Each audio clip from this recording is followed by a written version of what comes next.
සමහර විට වෙන්නේ.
Hi, good evening. I trust all of you can hear me. So we will start now, although we do have few more to join us. We are conscious about the timing because Mr. Jayasekara has another engagement soon after our session. So good evening. On behalf of CA Sri Lanka, I would like to welcome you all for today's webinar by Mr. Mahendra Jayasekara. He is a very well-known speaker, and I trust you have listened to at least one of his sessions at CA or in with other professional bodies. So this is a very timely topic which is relevant to all of us. Managing our mental wellness alongside the challenges of balancing work and life. So when we got this topic, we did not think twice. We knew that Mr. Jayasekara is the right person, right speaker for this topic. So as you all know, he is the Managing Director of Lanka Wall Tiles PLC, Lanka Tiles PLC, Lanka Ceramics PLC, Swisstech Ceylon PLC, and Swisstech Aluminum Limited. So before I give him the floor, two things. Please use the Q&A section for your questions and comments to the speaker. And the second thing is, for your CPD hour confirmation for this webinar, we will be sharing a link on the chat option during the session. So you need to complete it, and then we will confirm your CPD hours through that form. So Mr. Mahendra Jayasekara, over to you, sir. Okay, thank you. Good afternoon to all of you. I can see about 120 participants in this forum. So, first of all, I should thank the Institute for inviting me to deliver a short talk on this topic. Now, managing your mental wellness alongside the challenge of balancing work and life. I think this is a very timely topic and also very challenging topic to speak on. So, right at the outset, I must tell you that I am not a psychologist, and this topic involves certain amount of psychology. I am by no means a psychologist, but what I am going to tell you in this webinar contains a lot of things I have learned in my master's studies in Buddhism. So you have to keep that in mind when you listen to me and see the contents I am going to put on the screen. Okay, so to begin with, now managing mental wellness. Managing mental wellness, when we speak about, first we need to understand, what we are. What is a human? That concept should be very clear in our mind. Now, if I ask you what a human is composed of, I am sure you will say, okay, we have the body, right? And then if I, dig deeper and ask you, okay, what else you have, then you will say mind, right? And once we are clear that we are composed of body and mind, then we have to ask ourselves, is that all we have?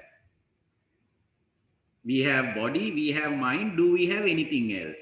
Because the question is, now often we come across situations where, okay, our primary needs are satisfied, like, our food, clothing, medicine, housing, our primary physical needs are fulfilled and we are satisfied. So once we are at that stage, then we try to satisfy our mind. Because sometimes we think, okay, we have all the comforts, but there is something else lacking. And then we try to satisfy our mind. And then if I dig deeper and ask you what else we have in us, one might come up with this answer: you have soul. We have body, mind, and soul. That is a human. Now this, when I say soul, this concept is discussed in Islam. This concept is discussed in Catholicism, Christianity, Jewish Kabbalah, Hinduism, Jainism, and Buddhism. This concept of soul is discussed. So a human is a composition of body, mind, and soul. I feel that we can agree on that. And if you don't agree, maybe during the Q&A session, we can look at it and clarify further. And then,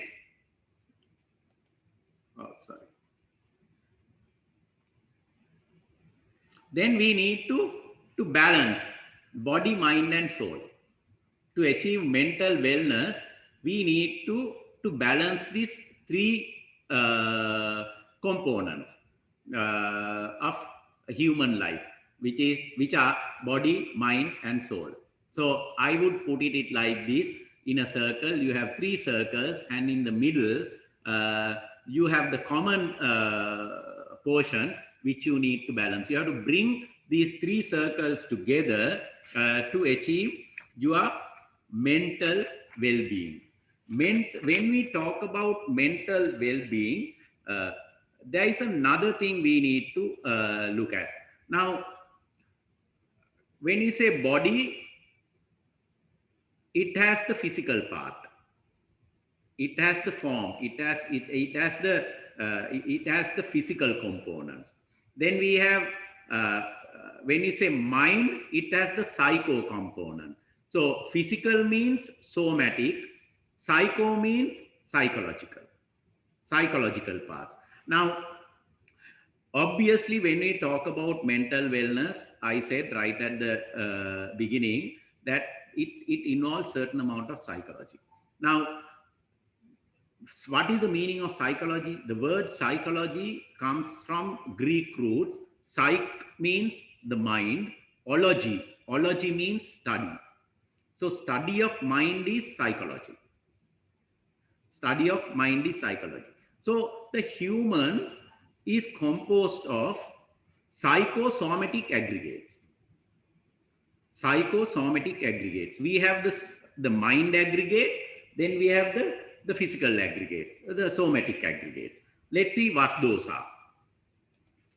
Psycho aggregates are, you have the contact. Contact means you have your 5 faculties: ear, eye, nose, tongue, and body. Now these 5 faculties come into contact with the corresponding objects. Now say, for example, eye means the picture, then nose means smell, tongue means taste, so ear means sound, and then body means touch. So when these somatic features come into contact with their corresponding objects, we call it the contacts. That gives rise to feeling. Feeling means we have either pleasurable feelings or painful feelings or neutral feelings. Neither pleasurable nor painful feelings we have. So that's the second psycho aggregate. The third is perception. Perception means we identify names, sounds, colors, signs, and things like that. So that's called the perception. And then we have the mental formation. Based on contact, feeling, and perception, we form different thoughts, which are called mental formations, and together all these things give rise to consciousness. So consciousness is a combination of all these things, and the consciousness arises depending on these aggregates. And the somatic are, as I said, ear, eye, you have the nose, you have the tongue, and then you have the body. Now, physical wellness is important as it supports psycho aggregates. What we have to understand is psycho aggregates cannot exist without the physical aggregates. Without these physical aggregates in normal conditions, these mind aggregates or psycho aggregates cannot exist. Now, we are a combination of these psychosomatic aggregates. Our body supports our mind supports our body, because these two things are interdependent. So physical wellness is important because it supports the psycho aggregates. So physical wellness, when we say, okay, all of us are very concerned about our physical wellness. That is why we do exercise. Sometimes we go on dieting. We are figure conscious. We are beauty conscious. All these things we do to achieve our physical health, physical wellness. But how many of us spend time to achieve mental wellness? Now, that's an important question you need to ask yourself. Whether you are spending enough time achieving mental wellness, because I am sure all of you spend some amount of time trying to achieve physical wellness. Now, we do exercise. Sometimes we do physiotherapy when you have body aches, pains, and things like that, back pains and things like that. We do physiotherapy. We go for physiotherapy. Then we go to the gym. We do exercise. We do stretching. This, that, and the other. That's all relating to physical wellness. But to achieve mental wellness, you need to exercise your mind. You have to give exercise. Specific exercises you need to give your mind to achieve mental wellness. Now, as we do say things like physiotherapy, you have to give psychotherapy to achieve mental wellness. Now, a lot of problems, a lot of disorders we have as human beings are due to one principle according to Sigmund Freud. Sigmund Freud, is the father of psychology, a German psychologist. He understood the root cause of psychological problems, mental problems people have as the pleasure principle. He called it pleasure principle because by nature, human beings try to satisfy senses. They try to satisfy their ear, eye, nose, tongue, body. These senses they try to satisfy. We are in a race. We are in a race to satisfy our five senses. Nobody can deny that, right? And that is why we need to say, okay, you need to have maybe music, good sounds, nice sights, good smells, nice food, and body, the comfort, bodily comfort you need to satisfy your pleasures, sensual pleasures. So Sigmund Freud understood the basic root cause of lot of mental illnesses we have as pleasure principle. So then Eastern religions also identify this as, indulging in sensual pleasures. All what we do, most of the things, actually I would say 99.9% of the things we do are to satisfy our senses and to indulge in sensual pleasures. So that is a problem we have when these psycho elements come into contact with somatic elements. So that gives rise to a lot of mental disorders, and to get over the mental disorders only you have to be conscious of mental wellness. Now, when you have this, when we as human beings go after these pleasure principles, try to satisfy our sensual pleasures, that defines our character. That defines our character. Now, that character analysis is very important for us to understand, because this character analysis interferes with our day-to-day life very intensely and also very badly. It really intervenes. So that is a key concept or a principle we need to keep in mind when we engage or when we carry out or when we set about our day-to-day duties. It could be at home, it could be your family matters, it could be your office matters, it could be your professional life, or it could be your religious life. In all these aspects, this character analysis plays a very important role. I'll tell you why.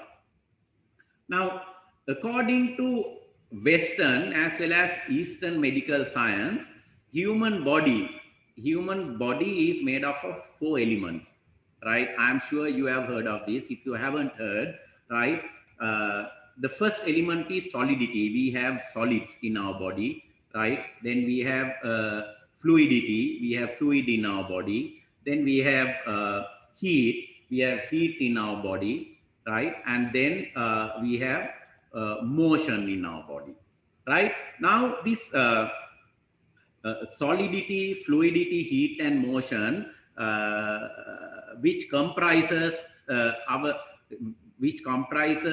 bodily elements in a human being, produce certain generate certain things. Actually, there are 3 key things generated by the combination of these 4 elements. Now, those 3 things are called 3 humors. Now, these 3 humors are, one is phlegm. I am sure you are familiar with phlegm, the concept of phlegm. Phlegm, අපි කියනවා සෙම. අපි සමහර වෙලාවලට when you go to a Ayurvedic doctor, sometimes he says ඔයාගේ ඇඟේ සෙම වැඩි. Then we have these 4 elements produce bile. Bile means liver enzymes. If you go to the Oxford dictionary and refer bile, it's basically a lot of liver enzymes, but in Sinhala we call pitta.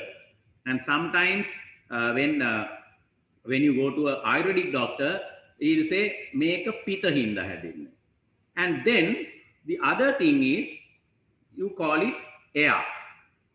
Air means in Sinhala we call it vata, and in Ayurvedic science, Ayurvedic doctors say make a vata hinda hadinne. Things like burping, bloatedness, and gastritis, and a lot of things are the symptoms of air, too much air in our body. Now, this combination defines and also affects our personality, our psychological composition is affected by these 7 I would say elements, or these 7 items, because I don't want to call it elements, because 4 elements are these, then these humors are these. So I would say these 7 things affect our psychological personality. Now each of these humors result in the following, right? The first one is when you have phlegm, which is generated by our body. That's why I said physical wellness is very important to achieve mental wellness, right? Without a good physical body, without a healthy physical body, you cannot have a strong mentality really, or you can't achieve mental wellness.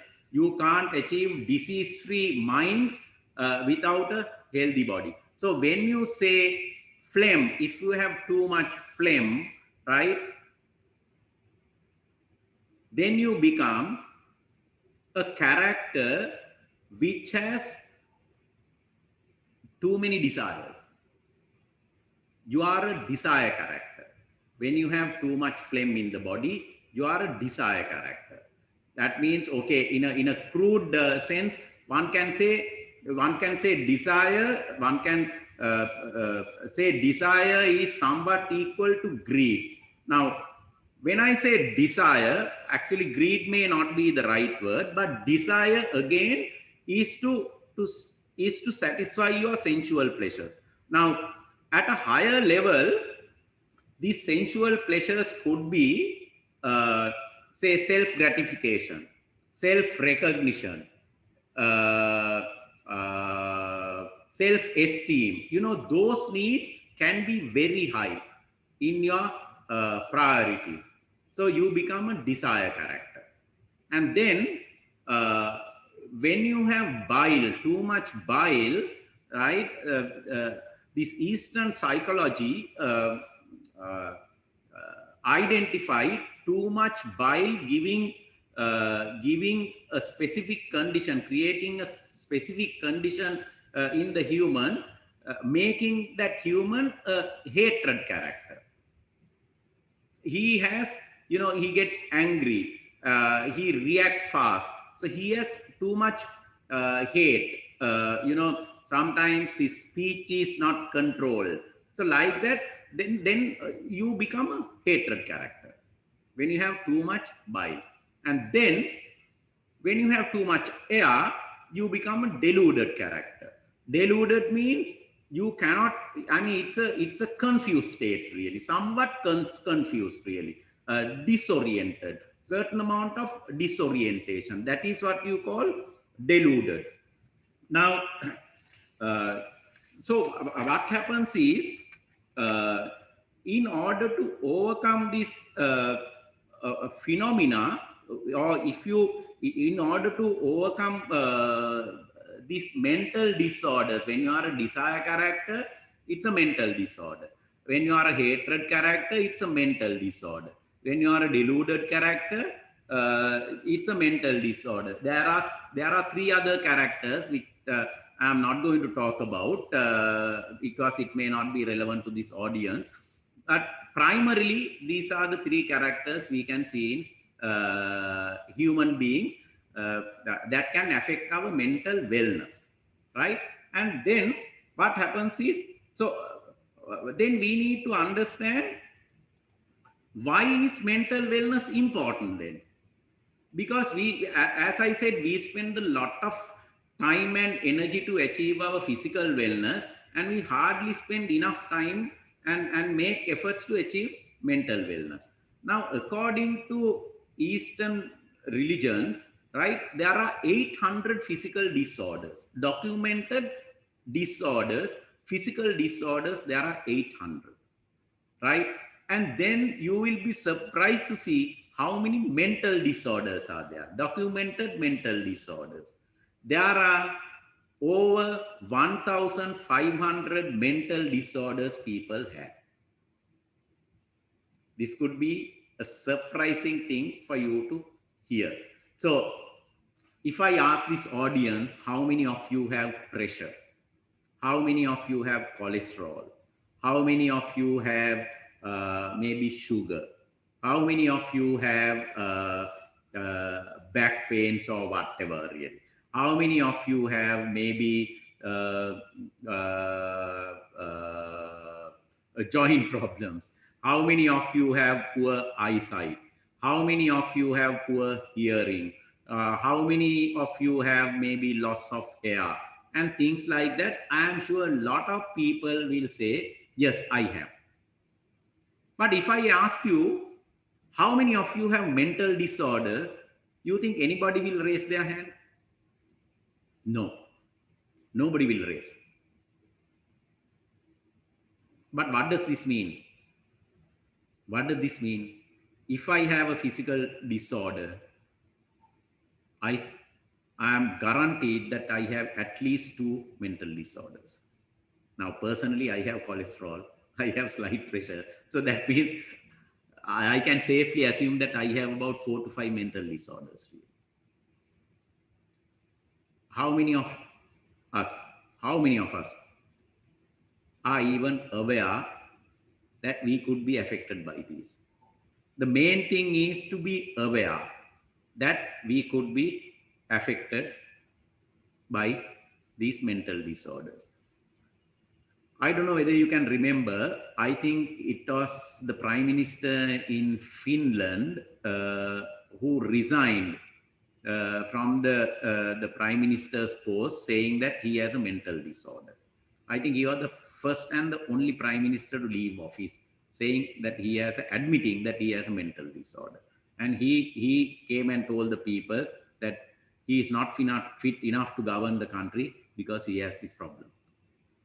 So while there are documented 800 physical disorders in human beings, there are over 1,500 mental disorders. Actually, there are 1,510 documented mental disorders.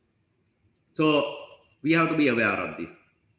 And to overcome this, how do you okay? How do you overcome these disorders? How do you treat these disorders? So that is what we have to talk about. Now, to treat the disorders, mental disorders, as much as you exercise your physical body, you have to exercise your mind. If you don't exercise your mind, however much you exercise your body, you will not achieve mental wellness. Now, the next thing is mental wellness. You have the mind. When you have the mind wanders, always mind wanders really.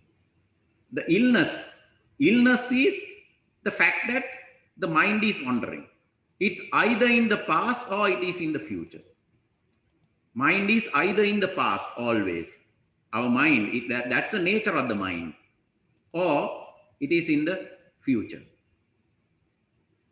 It's in the future. That is a sick mind. When your mind is sick, the mind is either in the past or in the future.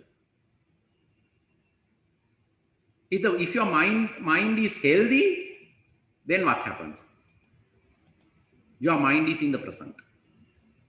Your mind is in the present moment if your mind is healthy. If your mind is not healthy, if your mind is ill, then your mind is either in the past or in the future. Now, bringing the mind to the present is mindfulness. So you have to practice mindfulness to bring the mind to the present. Actually, all religions speak about mindfulness. It's not in Catholicism, Christianity, there is mindfulness. In Islam, there is mindfulness. There is in Jewish Kabbalah, there is mindfulness. In Hinduism, there is mindfulness. In Jainism, there is mindfulness.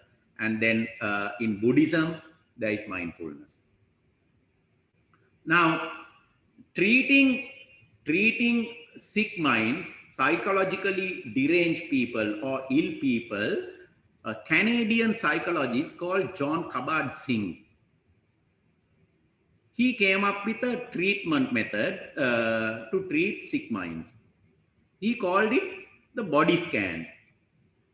He used to get the patient to scan his body with his mind.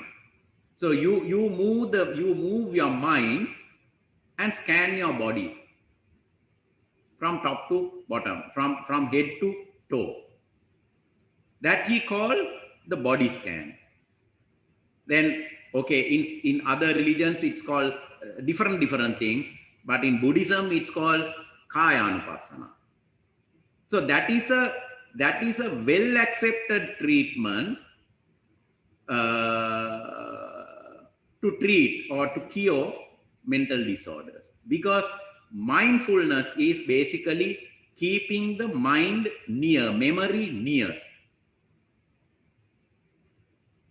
You try and keep your memory near by achieving mindfulness. Now, when you don't have mindfulness, when your mind is either in the past or in the future, this can give rise to again, or not it can give rise to, but it can affect your again the personality, not the character, but the personality. Now there are three categories of persons. First category is inferior person. There are people who have this notion or who feel a certain amount of inferiority, really. I mean, you meet people like that. We say, okay, he has an inferiority complex. So that's a ill mind. Then you have superior person. Then people have superiority complex. Again, ill mind. If your mind is well and healthy, you get over both these phenomena. You get over both these personalities and you become a equal person. In your work environment, in your social life, in your professional life, and in your family life, it's important that you become an equal person. Because when you are an equal person, you treat everybody with equality. The principle of equality is foremost in your mind. You don't assume a superior role over the other people, nor do you assume an inferior role relative to the other people you deal with. Then I want to talk about a very important concept. Now, all these things put together, now what we discuss all this time, are put together by none other than Abraham Maslow. Maslow came up with this need hierarchy, right? I'm sure all of you have studied the need hierarchy.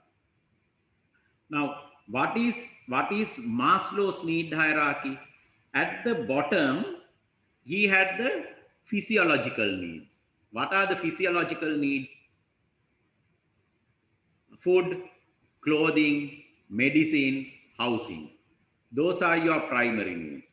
Maslow said, once you satisfy your primary needs, then you want to achieve your secondary needs.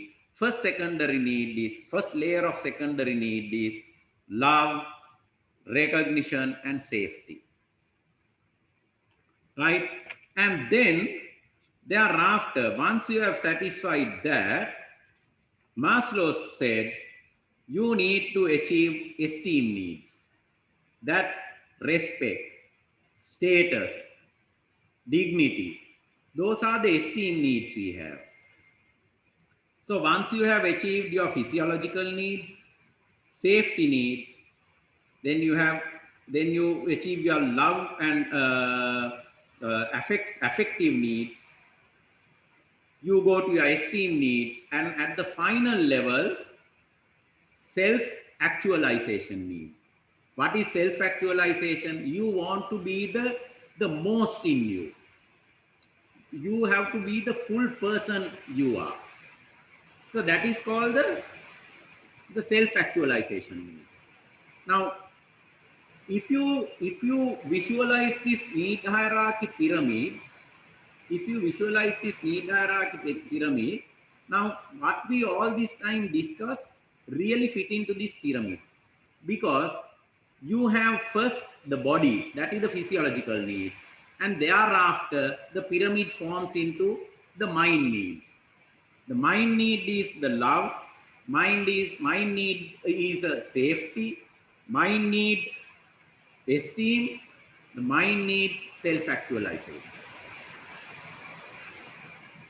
Now, what happened was, Abraham Maslow in 1949, 1950, he came up with this theory. And then in 1960s, late 60s and early 70s, he realized that his need hierarchy is incomplete. If you Google, uh, if you Google uh, Maslow's later works, you will see that he added another need to his need hierarchy, which has unfortunately not got into the management books due to whatever the reason really. But he said he added another need called transcendental needs. I'll tell you what transcendental needs are. Why I am talking about Maslow's need hierarchy versus Eastern religious thought here is, whatever said and done, all of us practice some religion or the other. We may be Buddhists, we may be Catholics, Christians, Islam, Hinduism or Jainism or whatever really. Actually, in my opinion, Maslow based his need hierarchy on the teachings of Eastern religions. There is a, I'll tell you, in Buddhism, if you Google, there is a sutta called Patta Kamma Sutta, Pattakamma Sutta, Patta Kamma Sutta. Now, this was delivered by Buddha 2,500 years ago. And Patta Kamma Sutta is all about the need hierarchy. Actually, I am 99.9% sure Maslow read that before he came up with this need hierarchy, his need hierarchy. What does this sutta say? What does this religious teaching say? First is the physical need. Then you have, okay, once you have satisfied your physical needs, you have housing, you have a nice car, you have food, clothing, family and everything you have at the primary level. Then you need recognition. And in this work, it's called good report. You need people to speak good of you. Nobody wants anybody to speak ill of us, really. I don't want anybody to speak ill of me. Nor do you.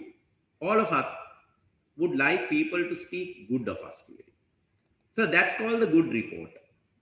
Then came the third one. So when we have satisfied our physical needs or physiological needs, then in our society, we have recognition, people speak good about you, you have good fame, you are recognized, you are well known, and then you think, okay, you are still not satisfied. You are still not satisfied, really. There is something missing, you realize. What is that? What is that missing point? The next one, once you have this, you need long life. Everybody wants long life, really. Everybody has that need. Nobody wants to die prematurely. Nobody wants to die young. So longevity without distorted mind is the third need, according to this. Longevity without distorted mind. People have longevity with distorted mind, but that's not a life you want. So to achieve longevity without distorted mind, then you need mental well-being. Not only that.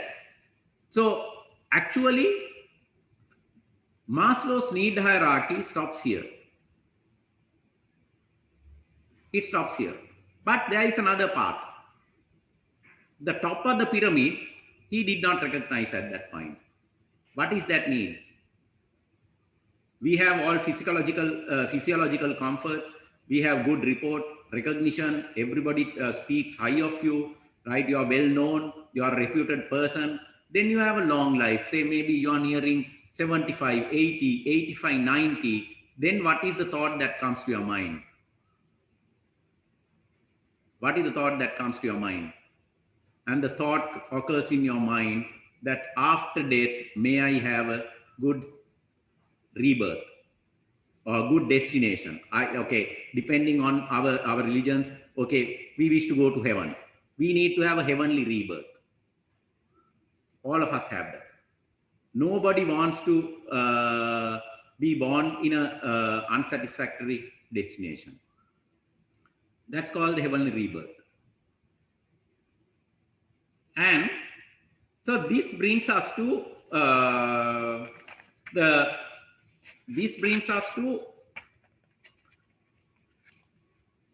physical well-being and mental well-being.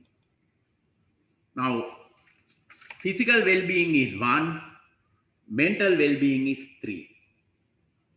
So you can see the proportion here. And all this time, what have you been focusing on? Maybe 3/4 of your effort would have gone into physical well-being. You would have maybe spent a lot of time in your gym. You would have spent a lot of time doing sports. You would have spent a lot of time dieting to look good. You would have spent a lot of time on beauty care. But how much of your time you have spent on achieving mental well-being? So that's a question you need to ask. What I want to tell you is, now we come to the last part, work-life balance.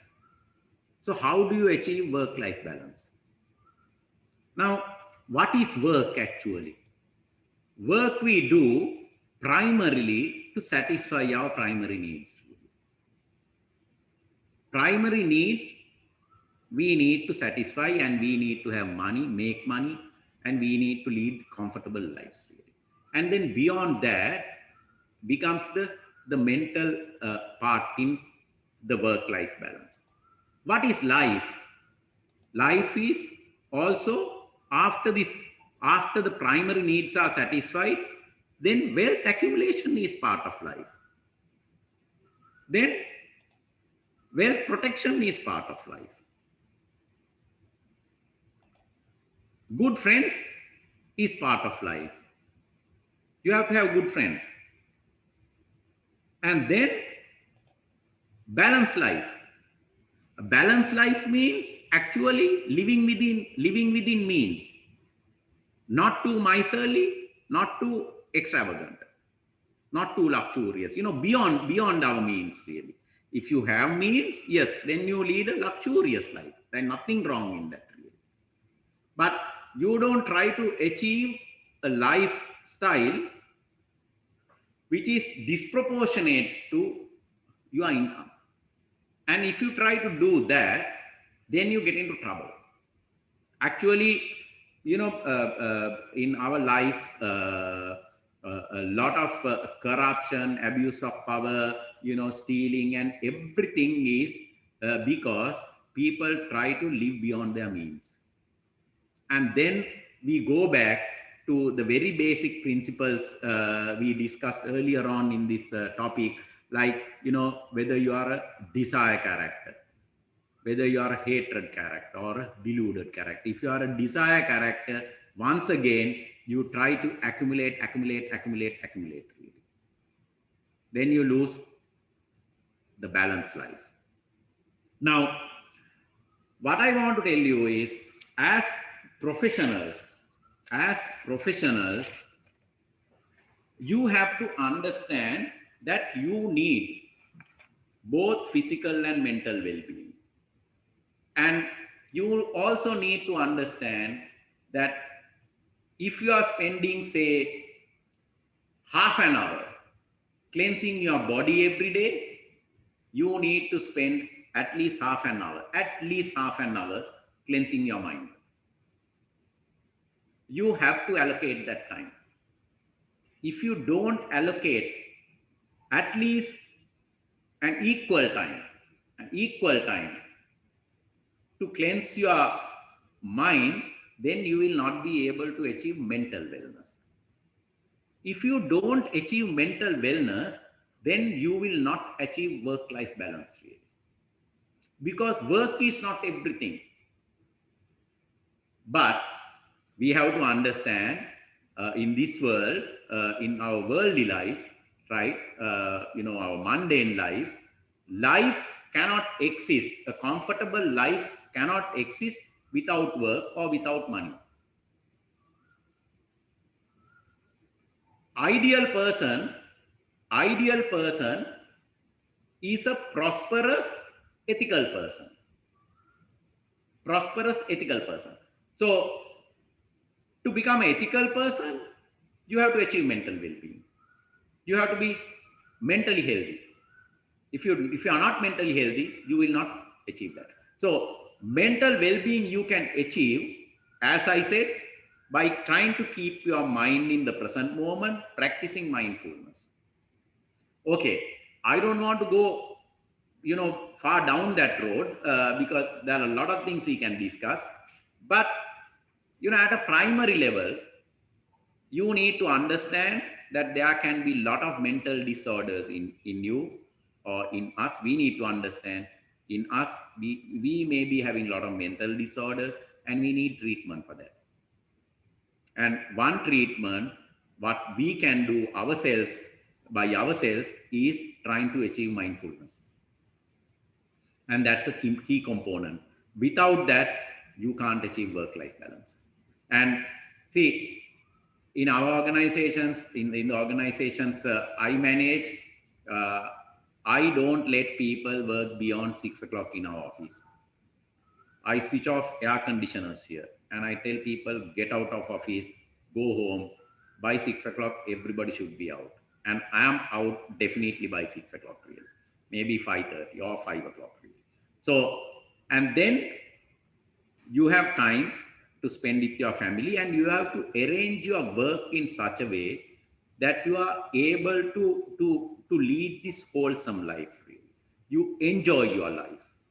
You enjoy your life when you realize that your mind is focused and mind is clear, mind is balanced, then you start enjoying this.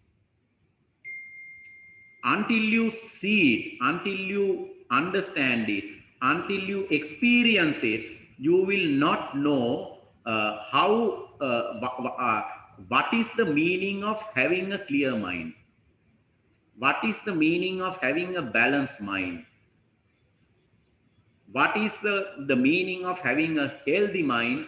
You will understand only when you realize it. Without realizing it, you will not understand this. So I would invite all of you to spend as much time as you spend on physical wellness, on mental wellness. Actually, it should be 1/3, 2/3, but at least equal time to begin with. You have to find time over a weekend or whatever. Daily, if you can find time, at least starting with 5 minutes or 10 minutes, I think that will help you a lot. So that brings me to the conclusion. I think I have spoken for 50 minutes. I would like to conclude with these, remarks I made. And if you have any questions, I'll be only happy to take them on. Thank you very much. Thank you, sir. It was indeed a very thought-provoking session. There are a few questions, sir. One is, I think, from Asanka. He would like to know the name of sutra that you mentioned under the Maslow's need hierarchy. Patta Kamma Sutra. P-A-T-T-A-K-A-M-M-A Sutra. Patta Kamma Sutra. So now to the questions, sir. Yeah. The first question is, what kind of procedures or actions an organization should take to manage the mental wellness of employees? I think you mentioned about what you are doing in organization. Maybe you could elaborate. No, actually, as organizations, we need to strive to create, number one, a good, healthy and friendly workplace for all our employees. That is number one. It should be, it should be a healthy workplace. It should be a friendly workplace, so that and safe workplace, so that people feel, see, I tell our employees, when you get up in the morning, when you wake up in the morning, if you don't feel like coming to work, that means I have failed in my job. My job is to make sure that when you wake up early in the morning, that you feel like coming to work. That is number one. Number two, right? You have to understand, each person's capacity and allocate work depending on that capacity, depending on the designation or whatever. And it's imperative that you identify the right person for the right task. That is number two. Number three, it is important for organizations also to understand the importance of mental well-being of people. And in our organization, we provide counseling, actually psychotherapy support for people. Now, we have counselors visiting our factory on predetermined dates, set dates, so that people can make appointments with them and go and discuss their problems here. Now, when we started this program, there weren't many people. People coming and making appointments were very few and far between. But as it went on, there were lots of people who were trying to speak with these counselors to discuss their problems. And by allowing that, by providing that service, what you do is you give the message to the employees that you truly care. You truly care for their well-being, both physical well-being we care. That's why we keep them in work. That's why we pay them the salaries, incentives, bonuses, and other benefits or whatever. That's physical part. That mental well-being also, we care. We need to give that message. So those three things the organizations need to do to enhance, to uplift, and improve employee life. I hope I answered. Thank you, sir. And there's another question from Ajit. One of the main mental illness of the staff is anxiety, frustration, and the main reason is too much expectation and less achievement. What will be your advice to reduce this gap between expectations and achievement? No, actually, no. Actually, excitement and frustration is an illness.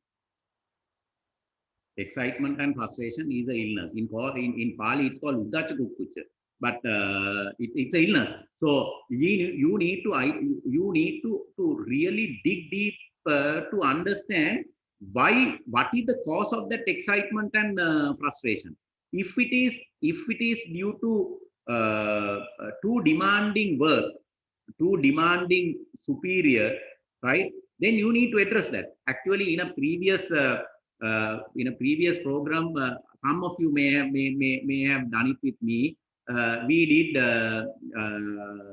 did preference analysis exercise to understand the preferences of people, and then in that exercise we mapped out why these conflicts occur between subordinates and superiors, really. And sometimes why people think I have a difficult boss, is too demanding, and then sometimes why superiors think that subordinate is too difficult, he doesn't do the work, and that causes the employee to have anxiety and frustration and things like that. But anxiety and frustration, stress and frustration is an illness, and that is also caused by lack of teamwork in the organization. When an organization lacks teamwork, actually it's an illness. It's an illness in the organization when people don't work together. If people work together, if they understand each other, then this anxiety will not occur. So for that, you have to speak to both superior and the subordinate to understand why it occurs, and then you have to address both. Thank you, sir. There are two other questions. I believe there is a link in between. I'm concerned about the time. So the first question is, can you give few tips for I think to practically, can you give few tips in order to mitigate the mental disorders? And there's another question, during the work-life balance, what are the factors we should consider? So I believe No, actually, both together. giving tips to achieve work-life balance. Actually, I mean, it's a complicated exercise. I mean, it is not as easy as one would think, because if you are the boss, then you can decide. If you are not the boss, you cannot decide. Now, say for example, in my case, uh, you know, uh, uh, I might be able to spend time on my mental wellness. I might be able to spend enough time on my physical wellness. Maybe I can maybe afford to come to work at maybe 9:30 or whatever. I can afford to go to leave office maybe at 5 or 5:30. But most of you may not have that luxury. I also did not have that luxury in early days in my career. But we have to the the trick is that we also have to make a conscious effort to make sure that we don't overwork really. I mean, we don't have to be a workaholic because we don't live to work. We just work to live, and that you have to understand. So if you are clear in your mind about that, then you can uh, in your conversations, in your dealings with your organization, right, you will at least try to find a balance. You will try to find some balance between work and life. But for that, you have to have courage, and you have to demonstrate that courage. And of course, uh, you have to be a skillful worker, because if you are a skillful worker, your employer will not like to lose you. So your skillfulness in everything also will give you a lot of advantage in achieving that. Because I don't know whether you have heard, I used to say, in handling situations like this, we use a lot of strategies. I call these leadership strategies. One is the blind strategy, I used to say. Blind strategy, say, for example, if you are a good employee, a skillful employee who delivers in the hour of need, the employer will not like lose you. And if you come a little late, he might look the other way, really, right? And if you make a small mistake, he look the other way. That's the blind strategy. People use that. So you also have to be mindful of the fact that you don't live to work, right? You work to live, and you have to enjoy your work, and you have to communicate that, and you have to make sure that you find the right working place also. You have to find the right working place to achieve work-life balance. Second question. Nirosha, I couldn't get the second question. Yeah, so the second one is, during the work-life balance, what are the factors we should consider? I think there's another similar question asking for techniques or methods we can use to enhance mental health. No, actually, one technique you can use is if you go and study this Myers-Briggs type indicator, where you analyze personality types, right, and understand that. I think we have done workshops at the institute on that, so that you understand your subordinate, you understand your peer groups, you understand yourself. That is very important, really, because actually lot of these problems occur. Now, say for example, I have acted as a mentor in mentoring young chartered accountants in that mentoring program, and 80% of the time the mentees came up with the problem that they have either a difficult superior or they have difficult subordinates. That is because it's largely due to the fact that you don't understand what your personality type is. When you don't understand your personality type, because your mind is not clear. And now in my previous in my earlier slides, I showed you a deluded character. Sometimes you are confused really what we are, who we are, and we need to understand. And then we need to understand the others, and then we need to adapt our behavior, which we call emotional intelligence. I mean, it's a very wide subject. It's not, I won't be able to give you, 1, 2, 3, 4 like tips, but it's a very wide subject. But you just refer Myers-Briggs type indicator and try to understand that. Thank you, sir. I'm conscious about the time. I know you have a different engagement as well. So a very big thank you for Mr. Mahendra Jayasekara. It was indeed a thought-provoking session, sir. Thank you very much. And thank you all for joining us for this session today. I have posted a link where you can confirm your CPD hours. Kindly use that link. And thank you all. Stay safe and good night. Thank you.